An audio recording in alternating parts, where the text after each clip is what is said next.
Hey, what's up, everybody? Welcome to episode 207 of KT Confidential, the real estate podcast. Today, Ariel and I, happy Halloween, by the way. Ariel and I discuss the recent article released by CBC Marketplace where they went undercover to reveal fraudulent mortgage activity being done by real estate agents. Does that sound good? That was good. All right. Enjoy.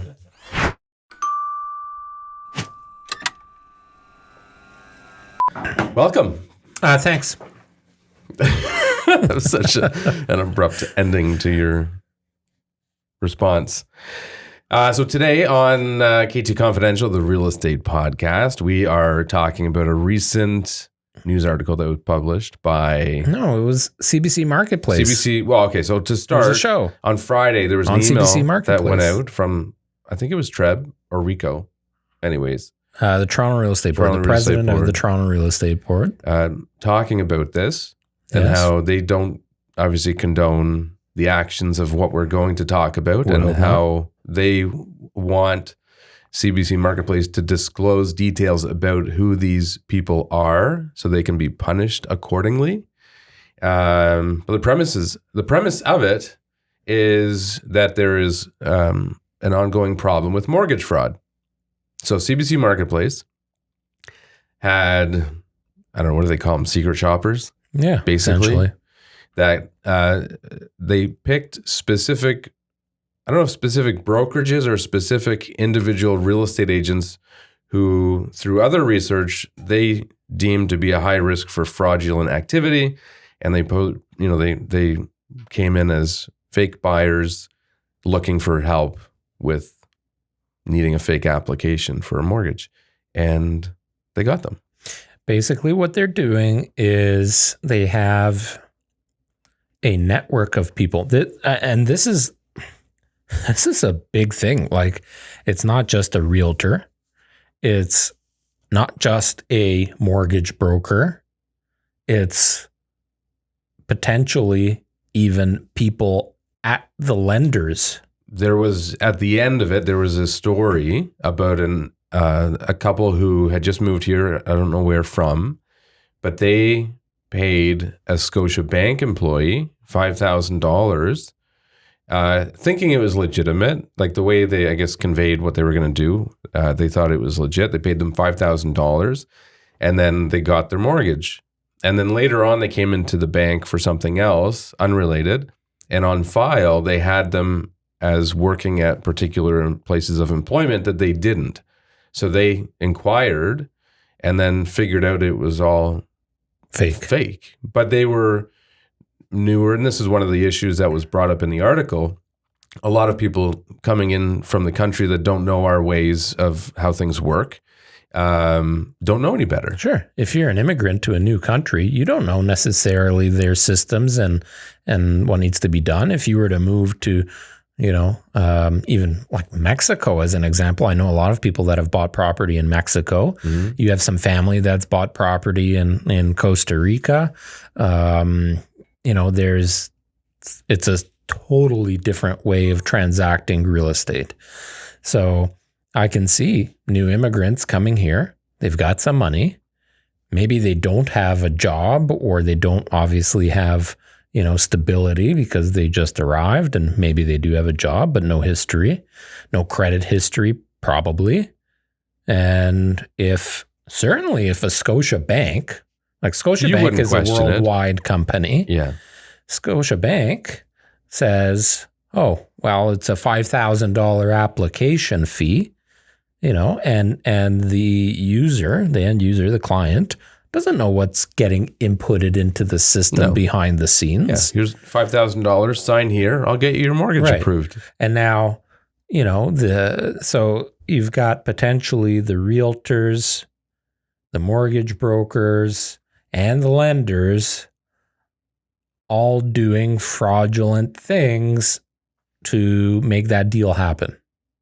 And not only are they making money from the transaction itself, they are then making money on whatever fees those people are paying.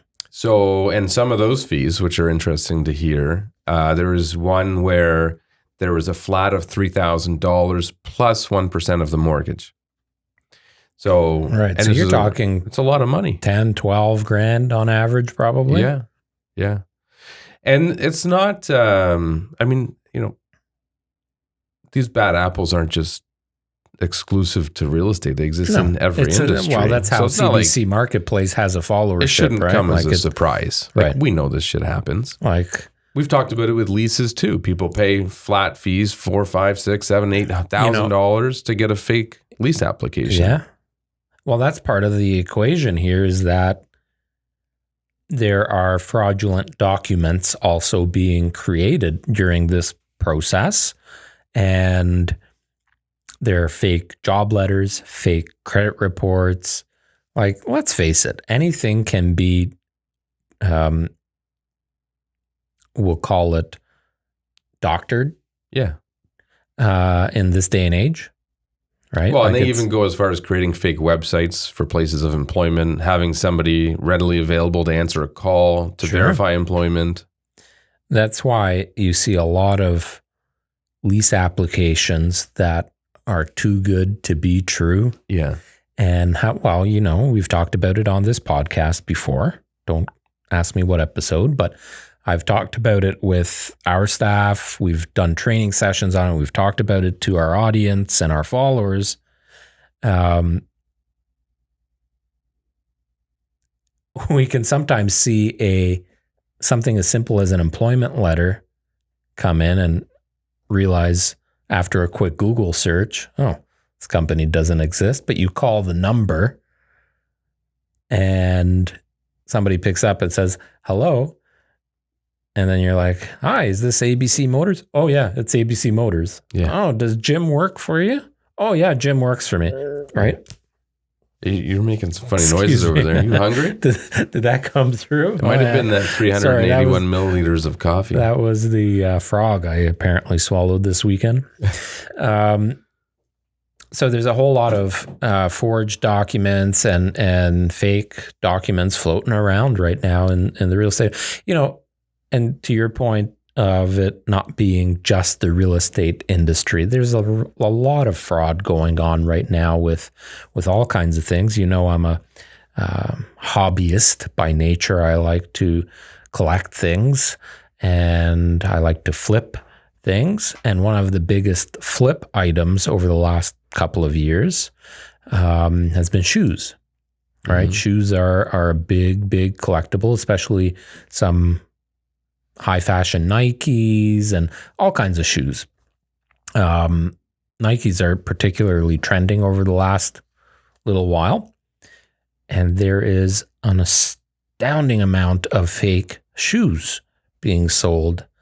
And, you know, me as an average consumer that doesn't collect shoes, I just wear them. If I go into a small shop that's not Nike but sells Nikes, mm-hmm. and I buy a fake pair expecting it to be Nike, I won't know. I use what was it called? There's an app I use. Oh, it's called Goat. Oh, I've heard about that before. So it's a seller's market. Seller's market, yeah. So you can go on and buy some stuff that you may not otherwise be able to find, and they'll verify stuff for you. Right. So I bought a pair of shoes. Even eBay not fancy says, ones, but still. eBay is very well known now in the shoe market for buyers and sellers, and they have like a verification process and all of this and authenticity guaranteed and blah, blah, blah. But, you know, you go into a small shop, just walking down Queen Street one day and go in, you don't know any better. Well, and the person behind the counter may not even realize they're fake. Right. Depending on the person. Exactly. So that's kind of what's happening in the real estate world right now, that there's a lot of unsuspecting people, but there's a lot of shadiness that's everywhere. That's there's doctors that will sell you a script, right? Like if you need something. Prescription? I'm using script. A script. Isn't that what it's called? Like short form? I'm trying to use like medical lingo. Oh, I don't know. A script. You get a script from a doctor. Oh, script. Prescription. Script. You got that many that you've got lingo for it? No, but I watch Grey's Anatomy and stuff. Oh, okay. But every industry is Grey's affected Anatomy, by it. Ian? Yeah, I heard Can we cut that out? I'm not like an avid Insta watcher, post? just to clarify. Although the problem with this stuff on social, you're not going to show this part. I don't watch it regularly, but it's a good show. But the point is that these people exist in every industry. It comes as no surprise. It's not a shocker that this happened. It's good that CBC Marketplace does this to bring it to light and hopefully get the governing bodies of the real estate industry specifically to crack down on it. But it's not hard to find. I mean, there was even an interview in that article with somebody that worked for I don't know if it was a lender or a broker or whatnot, but they said that they come across a number of these applications, and they even admittedly said it's not hard to find if you call the place of employment and actually review the documents and just look at the numbers and pass it through. You can catch them easily. So we'll put a link for this article. It is a cbc.ca article titled "Real Estate Agents Caught on Hidden Camera Facilitating Mortgage Fraud for a Fee." And they did an episode of Marketplace about this. So that's what the article is referring to. They also... hang on. The challenging or the effect that this also has is in the market itself too. Like if you think about it, so here, let's use the example of an immigrant comes here and is oblivious to know what the processes and procedures are and puts their trust in certain people, and those people take advantage, right? They're doing the fraud behind the scenes. These people don't even probably know that it's happening. They're unsuspecting. They're putting their trust in. They're putting their money on the line and all this. Now, can you imagine if that person goes to see a $1 million home? Maybe they don't necessarily know what's happening in the real estate market. And that realtor says, oh, well, it's underpriced and you should put an offer of $1,050,000 if you really want this house. Sure. They just want a quick deal. Right. They know that'll put it together, and they clearly don't have their own best interest in mind, or the client's best interest in mind. CBC Marketplace did I don't know why I said it like that. CBC Marketplace. If you remember, we talked about this in a podcast as well, when they did their episode on steering. Yes. Now, can you imagine? I'm sure it happens.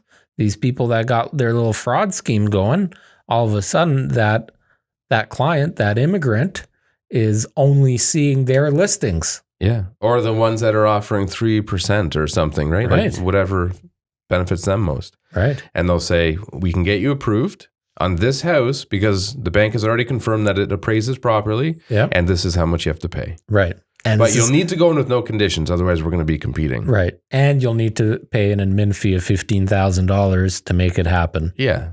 Right. And I guarantee it's happening. For sure it does. And the way the conversation probably goes, because it's probably not ideal rates. It's probably whatever rate the broker gets the biggest return on. Yeah. And, they're probably saying to these people, don't worry, if for some reason affordability becomes an issue, you can sell it, which in some markets was the case. But now, not so much. So if people bought back in January. And who knows what the lending terms are too, right? Like if you're on a 5-year fixed mortgage at a high rate with a non-prime lender paying 8% or whatever it would be currently.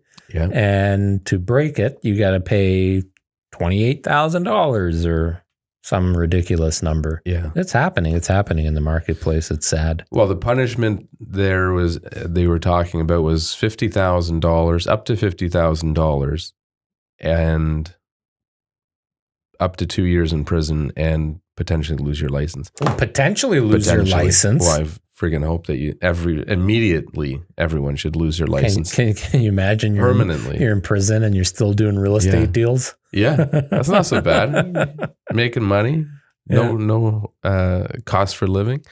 The start selling. The $50,000 is low too, I think. It Yeah. should be double that. Yeah. If people are making $5,000 to $10,000 on each transaction, Oh, it should be 100,000 for sure. easily. Yeah. So, but there's people. Oh, actually, there's another thing they did. They called mortgage brokers 25 across Canada, and similarly asked if they would forge documents for them in probably an inconspicuous way, or not directly, like trying not to make it obvious at what they're doing. But Right. 1 in 5 agreed. Wow. 20%. That's huge. So, and I've met real estate agents that were shady who said they were doing stuff like that too. This was now, and I can't remember the exact scenario. This was probably 7 or 8 years ago.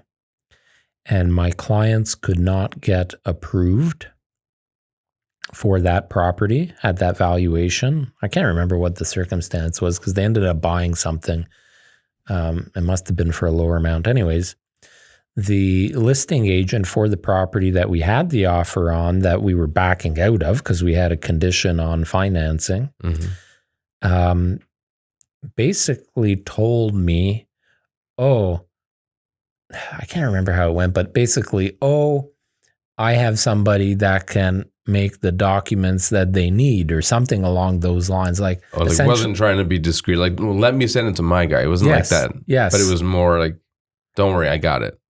Yeah, like he's got the people in place to get the documents all sorted out and get them approved.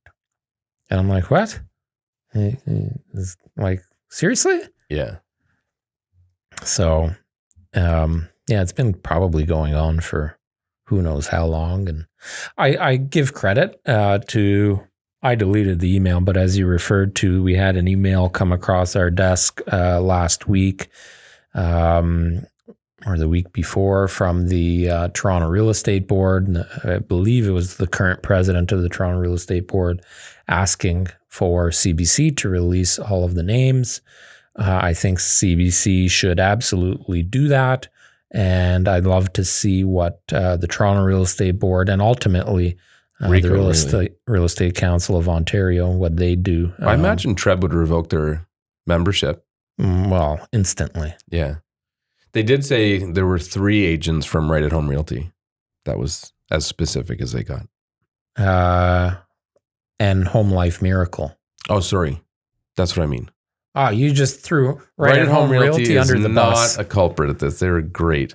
Yeah, it was. I've done a number of deals with Home Life Miracle and some of the agents. I mean, they have thousands of 3,000 agents. 3,000? Yes. So they have 5. I think to have 4 3 or 5 bad apples is not. It's not if you find 3 in the barrel, or in the bushel, there's probably more. I wouldn't say you'd be happy with that, but that's not a bad ratio. But there's probably more. Oh, for sure there is. If there's 3 bad apples in the bushel, you think the other apples didn't get affected in some way, shape, or form? Well, the challenge with most brokerages is, when we've discussed it, they're just recruiting companies. They're not hands-on with their agents usually, not to a degree that would ever really. You don't know what's going on. No, not a chance. Independent realtors, they're all self-employed, just basically under contract with a brokerage. So they're doing all kinds of things that the brokerage probably doesn't even know about, right? So it may or may not be a coincidence. The brokerage may or may not have any idea. I would tend to believe that they probably did not know that it's happening. So we'll see what their response is too. There's going to be more information coming down the line from this, but I'd be curious to know, what happens and how it transpires, and we can talk about that on a future podcast. But this is what the news has been in real estate the last couple of weeks since CBC aired that episode. And there you have it. Pretty well all I wanted to talk about today. Me too. I don't know from a real estate agent's perspective if there's much they can do to notice these things. Hey, it's Halloween, by the way. Oh, yeah, happy Halloween. Ian really wanted to do a Halloween segment of some sort. I did too. I thought that it would be pretty cool. I even thought about coming all dressed up in some you wanted kind of... me to. I said no, flat out no. Yeah, I would have. I knew you wouldn't. That's probably why I was kind of hoping I would have encouraged myself to do it. Well, if you discussed it with me, maybe you could have persuaded me to. I just got so busy. It's been a busy week. Real estate's getting busy as it typically does this time of year. Well, here's the thing. I was talking about this over the weekend with a few different people because everybody's looking at these bullshit stats, which, I don't. Okay, I'll rephrase. They're not bullshit stats. They're so averaged out, and the data going into it it's giving you very vague guidelines of what's happening in the marketplace. And that changes from municipalities and changes in different towns. And it even changes in different neighborhoods and in different streets of those neighborhoods. So you really have to be very intimate, have very intimate knowledge of what's happening in your marketplace as a realtor right now. But, the stats are saying the volume of sales are down considerably. And it's been like that for now 7 months or so, where the volume has decreased. The interesting thing, though, is that the number of listings have also decreased substantially. And that's understandable because maybe people just don't see the value in selling at the current valuation that their home would fetch on the market, whatever. Mm-hmm. People are less inclined to move right now with mortgage rates being higher, but the point is volume is down, but the listings are down. Houses are still selling. Houses, and there's still demand. So the fact that volume, you see, I would be concerned because obviously we always get asked, how's the market? What are prices doing? Oh, the market's down. No, the prices are down. There's been a lot of stabilization in the last 30 to 60 days. And that's very reminiscent of our early days in the industry. Yeah. Yeah. It's gone back to a more balanced market. And the reason is because the volume is down, yes, but the inventory is also down. Mm-hmm. And that has stabilized it. And that has minimized the effect on pricing. So it has not, if we had an abundance of inventory and the volume was down considerably, then you would see the prices plummeting. Yes. But that's not happening. Well, we'll see, heading into October, November, we will see an increase in inventory. Well, we always do. Heading into November. We will see an increase in inventory as we typically do before December, and then might taper off again for a bit. So we'll see what happens, but I think the telltale signs will be the spring market and whenever this quote unquote spring market will start in 2023, because every year it's a little bit different. Generally, it's kind of mid-February where things start heating up. And obviously March is always a high percentage of listings. So we'll see in March what happens, but we're still 5-6 months away from that. But balanced market right now, it's probably all of those foreign buyers with fraudulent documents. Oh, that'll be another interesting thing. As of January 1st, I think it's a 2-year ban on foreign buyers. Yes, there's, that's trying to eliminate investors and keep the inventory for people that are actually going to live in the property. So next year will be an interesting year. See how everything plays out. Every year is an interesting year in real estate, my friend. Haven't you learned this after 12 years? There you go, folks. Thanks for listening. Show us some love. Drop us a like and make sure you subscribe. We love you. There you have it. Thanks for watching. I hope you enjoyed the episode 207 of KT Confidential. Make sure you leave a comment to let us know if you have any topics for discussion in upcoming episodes, and subscribe.